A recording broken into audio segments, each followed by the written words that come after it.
In a small house along a dusty road in Kubacrom lived a young boy named Michael. Michael was not like other children.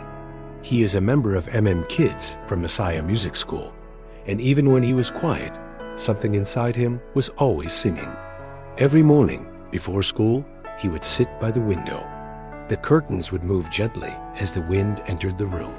But Michael did not just feel the wind. He heard it. When the ceiling fan turned slowly, he heard a soft harmony. When spoons touched plates in the kitchen, he heard rhythm. When doors creaked open, he heard notes bending like a guitar string. Inside his room were small models he had built, tiny cardboard pianos, paper drums, bottle shakers. To anyone else, they were just toys. But to Michael, they were proof. Proof that music was everywhere. The boy the community didn't understand. In the community, people saw Michael as the quiet boy. Some thought he was too serious. Some thought he was dreaming too much. But what they didn't know was that he was listening, always listening. The wind across the roofs, the footsteps on gravel, the distant sound of a trotro horn. Everything had melody. Everything had rhythm. And deep inside him, the music was growing. The week everything changed. One important week, MMkids were preparing for a big outreach performance. It was meant to be one of their best. Parents were invited. Leaders were coming. It was a proud moment for Messiah Music School. But that same week, something unexpected happened. The lights went off across the area. No electricity, no sound system, no keyboard amplification. The whole atmosphere changed. Some of the children were discouraged. How will we perform? Everything is ruined. The stage stood ready, but silent. And then the wind began to blow. Strong, steady, almost like it was alive.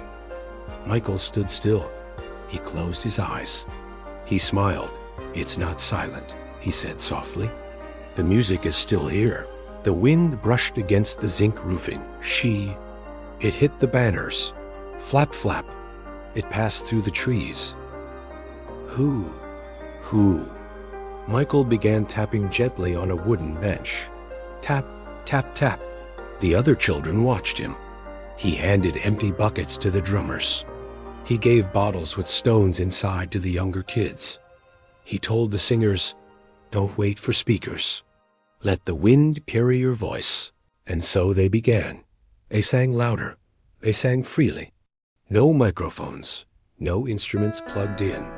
Just raw voices and natural rhythm. The wind carried their sound across the open space. People stopped walking. Neighbors gathered. Parents wiped tears. What looked like failure became their greatest performance.